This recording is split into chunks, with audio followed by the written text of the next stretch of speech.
Now time for our last race of the weekend here at Circuit Park Wertheim for the Dutch Championship 2-stroke for 2025. KZ2 is now getting on their way.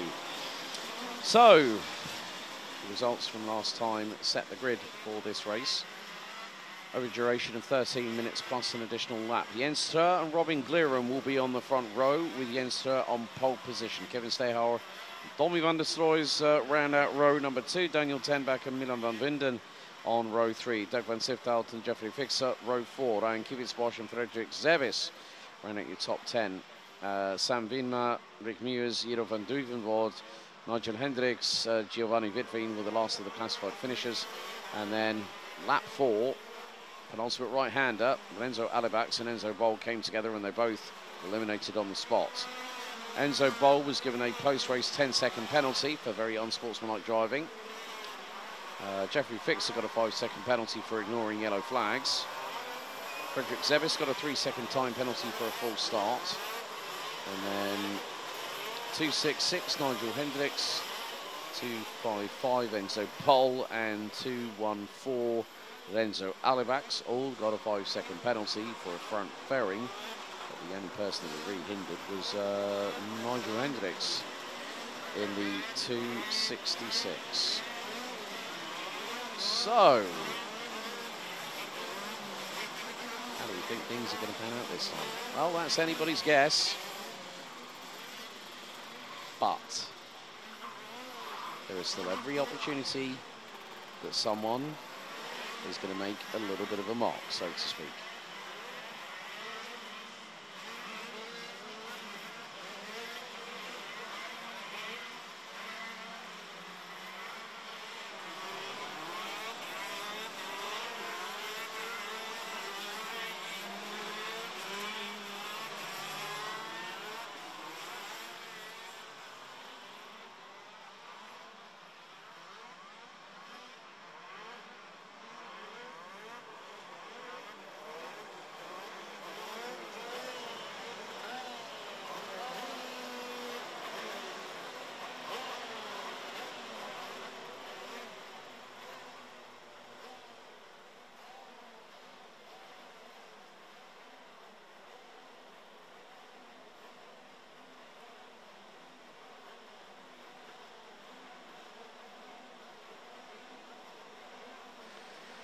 As the sun continues to bathe the start-finish straight here at Circuit Park Wertheim, they're going to send them around for another formation lap.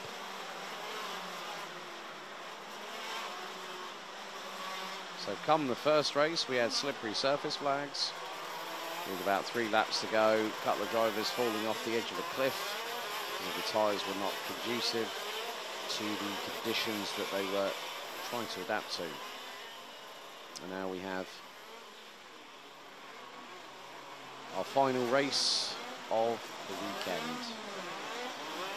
So, when does chrono karting return to action? That answer is very, very simple.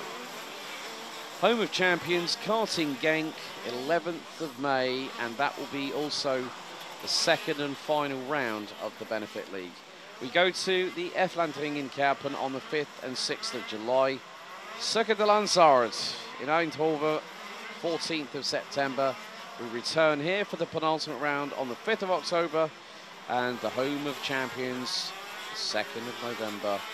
We'll also not only see our 2025 Chrono Karting Dutch Champions crown, but also we could be giving away some tickets for this year's Grand Finals, which for the 3rd time in 5 years heads to the Persian Gulf, to the wonderful facility of the Bahrain International Karting Circuit.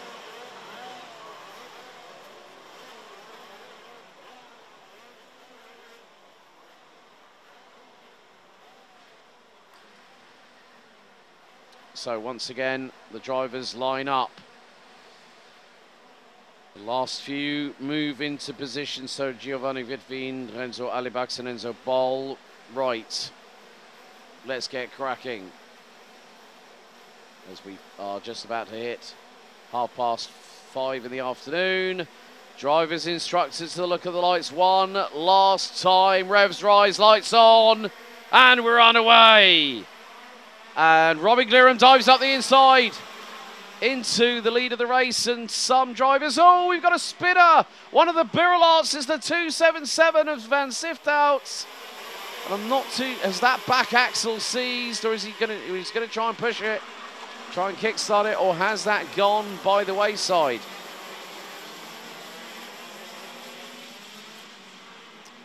So straight away, Dirk Van Siftout is the first, so to speak, casualty. Now, Yenster, I do know, is up at the sharp end of the field.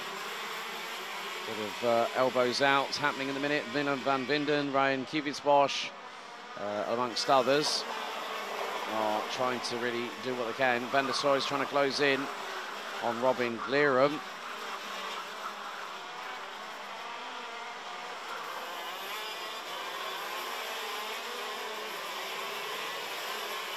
Little bit of slight touching here or there, reference going through into turn number 4, but everyone pretty much making it through. Real shame for Dirk Van Siftout. Started 7th, could have early on moved into the top 5 positions, but that spin through the right chicane going down the start-finish straight has cost the Birrelart driver big time. Oh, dive and a half up the inside of the penultimate corner. Welcome back, Kevin Sterhauer. The 211 goes through. Oh, well, that was Tommy van der Stroy's, and I think there was a side-by-side. So we did now. Did someone now? There is a green flag. So I'm not sure if we had a possible yellow flag situation, but a dive for second. That was Daniel Tenbach. Well, was it Daniel Tenbach? No, Kevin Sterhauer. Kevin Sterhauer has gotten through on Daniel Tenbach. That will be for third, I'm sure. And that is the case. Oh, Kevin Sterhauer definitely got the fire lit under his backside, because that was an absolutely Herculean effort and a wonderful textbook manoeuvre at the same time. Jeffrey Fixer battling away with Renzo Alibax, who's jumped all the way from 16th position on the grid and is currently running P7, and he tries to get the crisscross. Fixer blocks the door, and there is someone going very, very slow. Who is that? That is the 232. Ryan Kiewietsbosch is going to pull the Kubica chassis to the side, and that car is not going any further. And I think, well, Enzo Boll, I haven't even seen circulate. The reason being, the car is out. He's out. 3-second time penalty going the way of Renzo Alibax. That could be for unsportsmanlike driving. No, it's a full start. Full start for Renzo Alibax. So, and it's really, really getting quite close out there, because Alibax is closing in on Jeffrey Fixer through at turn number 6 into 7 and 8 here. Alibax is just really, really putting the pressure on Jeffrey Fixer. Oh, and he clatters into the back of him. Fixer spins. Oh, and Frederick Sebis has to go avoiding, and Fixer's just taking. Oh, what on earth? The wheels were still spinning. Jeffrey Fixer on the Maranello walks away in disgust from the 205, as up the inside tries to go Kevin Sterhauer on Robin Glerum. That is the most weirdest set of circumstances I've seen for a KZ2 in many a time. So, well, all I can say, there's a definite storyline building here for the championship season. How many twists and turns, I don't really know.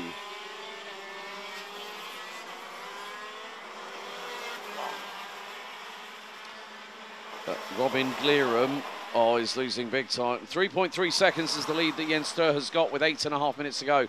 But this battle for P2, Glerum trying to hang on for dear life.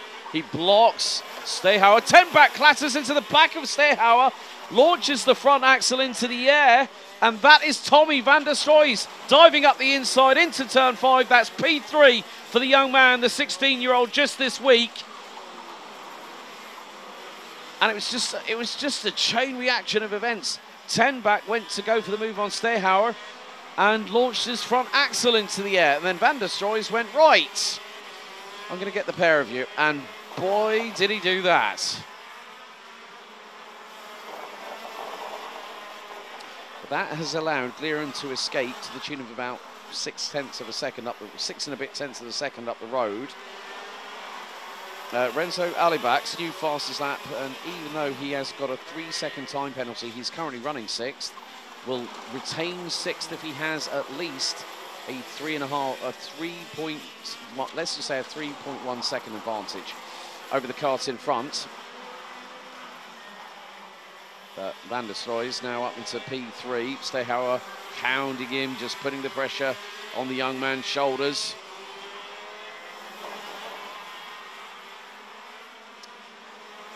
So van der Stroys holding on, looks over his right shoulder ever so briefly. Renzo Alibak comes flying out the final corner at a big rate of speed. And, well, could have been, if it was any wider, then Alibak would have been off and into the local scenery. Steyhauer just giving a little love tap to the back bumper of van der Stroys, just to say, yep, just let you know I'm here, I'm waiting, biding my time. When you make a mistake, young man, be sure to realise that I will pounce at a moment's notice.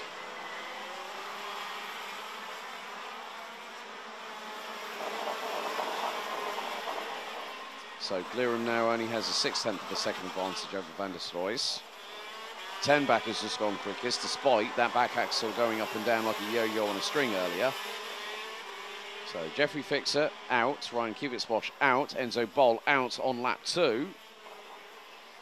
And van der Stroys just making the back end of that Burrell ART as wide as humanly possible. In front of Steyhauer, who's still again opting to brake late into some of the corners. Alibak is just consistently just trying to, well, he's done a last 3 laps, 42.576, 42.524, 42.898, and just did the fastest lap of the race, 42.269. Van der Stroys took the fastest lap on her for at least, well, like literally 2 seconds. Not even that, it was 1.1 seconds between them. So 42.466, then instantly we went to a 42.269.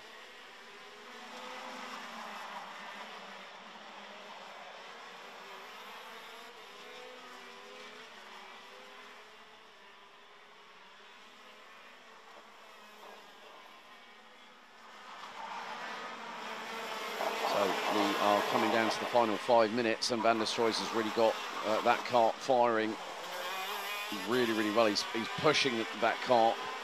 He's getting more comfortable as the race proceeds onwards. You know, 10 minutes plus 2 additional laps is one thing, but if you can really start to accelerate the how the kart feels between the 2 sessions, you know, between time qualifying this morning, then going into the first, you know, the first race earlier on this afternoon, that first 10 minutes. Plus that additional 2 laps really gives you an idea and a sense of, okay, how can I improve this car to the point where I feel happy that I can push to within 5% of its absolute maximum, or get close to its absolute maximum. And now van der Stroys is trying to see, well, he's getting away from Steyhauer. That's the key point. Jens Steur is up the road and is really not going to be troubled, let's be completely honest. With van der Stroys speeding up, Steyhauer is obliged to respond and is only just over a quarter of a second behind the young 16-year-old. He's been racing for quite a bit of time, has Tommy van der Stroys, so he's made the move up from Rotax, from seniors actually more specifically, up to KZ2.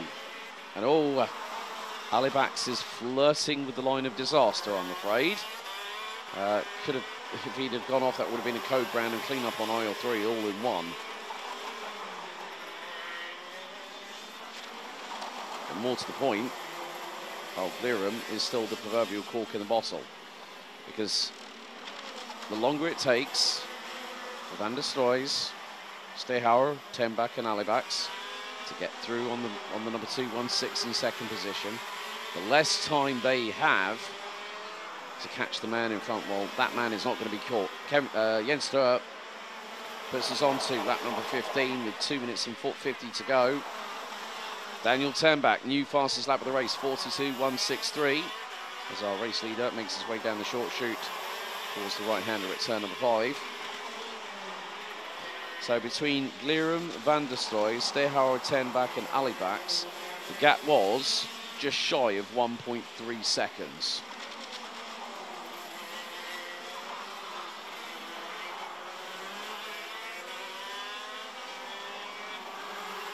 Jeroen van Duivenvoort has unfortunately dropped a position.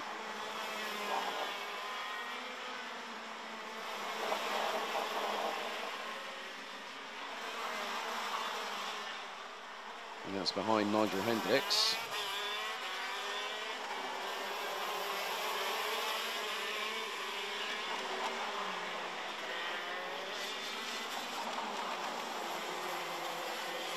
Alibax now really closing in on Daniel Turnback.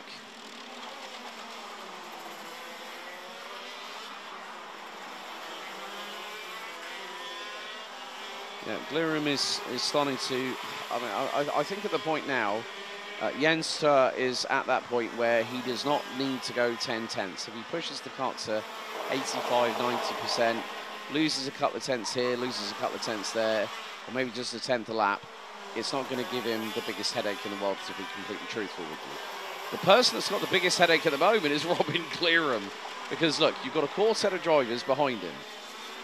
Kevin Stehauer's bumper on the front is starting to scrape a little bit. It's looking a little bit wobbly. So I'm not too sure if he does have a front fairing out of position, but that will be checked post-session.